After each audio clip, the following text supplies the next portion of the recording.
Hi, thanks for coming back to Tiamat tutorials. This is a tutorial on the File and Edit menu of Tiamat, just to kind of show you additional things that Tiamat can do and the power of it.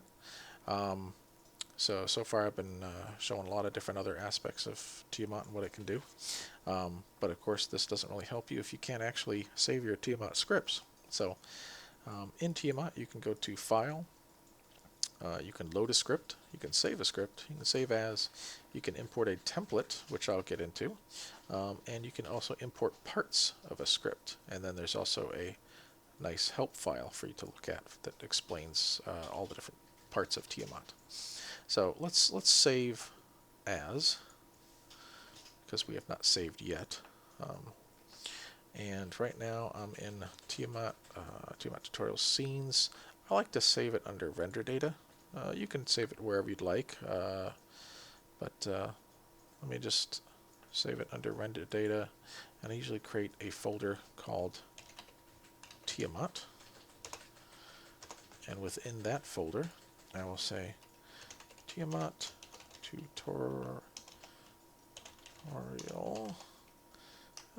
version 01, let's say, and it saves YAML files for those of you interested, which means it is a text-based file that you can edit later if you like. Be careful when you edit it, because you can mess it up to where Tiamat won't read it again, but it does allow you, if you know what you're doing, then yeah, you can directly change the files if need be. So save. So now if I wanted to, I could load back in that. Actually, let me show you here. Let's just say I delete one of these. Again, this is another tool under Edit. You have Rename. You can rename something, delete, duplicate layer. You can alphabetize, which if you start using Tiamat for a while, you'll start to notice that at different times, especially like you build all and things like that, Tiamat will alphabetize everything for you automatically. So all your groups will be listed alphabetized, all your VROPs will be listed alphabetized. Same with your actions, your light selects, and your layers will all be alphabetized for you. So just cleans up your work and keeps it organized. And then you can also edit your farm commands, which I'll explain later. But right now I just want to use the delete. And so I deleted the cube layer. I just wanted to show you. So if I load my tutorial Tiamat script, there it's back because I loaded a new one into it. So that's basically the load, save as. Import template, I'll get into that in a more advanced tutorial. Import part it's kind of what it sounds like. So let's say if I go to actions, and let's delete these. Let's go delete, and I go delete my mat override and even my PV0. Delete selected. Okay, so now I have no actions. And let's say somebody I know did some Tiamat stuff, and I really like some of the actions that they have, and they're pretty cool. So I'm going to go, I want to import a part. Now, as you'll notice, it'll say, do you want to import it as a template? Do you want to replace the items? And if you don't check any of those, it just actually adds it. So let's go actions. Let's actions, and I want to import the actions from here. And sure enough, I get my actions from there. So if you want to, if somebody else saves a nice Tiamat script and you want to load something from it, like the actions or the light selects or the VROPs or whatever, it's very easy to do. Moving on, we've got rename. Now Tiamat's actually a very smart program. So if you, let's say you have ground, or let's say cubes, right?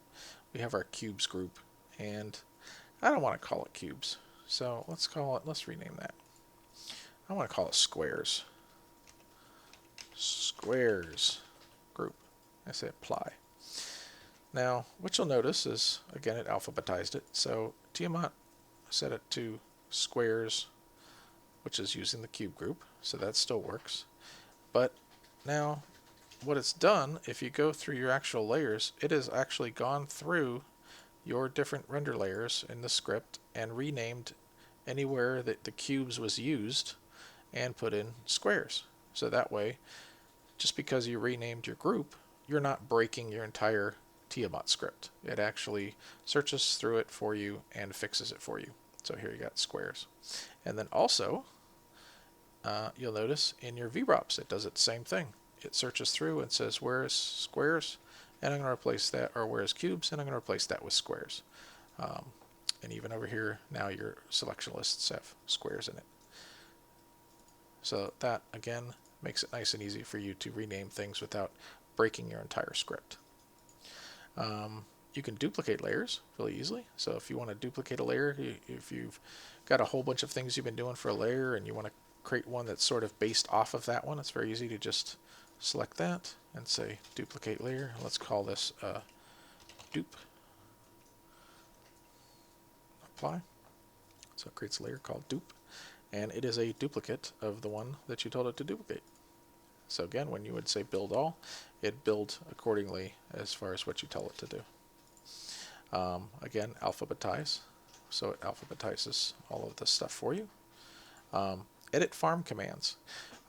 If you have a Python command or a mel command to launch to farm, as most places do, or if you have a small render farm at home, this works that way. So you basically say edit farm commands. It asks you first, it says which language are you using. Did you write your launch to farm command in mel, or did you write it in Python? So let's say you wrote it in Python. So Python. Now what you would do is just enter the Python command. Now even though this is only this big of a area to type, you can literally just paste in here a huge string if you need to. And then you say OK, and then what it will do is it actually creates a little file on your hard in the Tiamat, the same folder that Tiamat is in. It is called something like launch to farm. Let me see if I can find mine. Finally, give me a second here. I'll find it. It's under.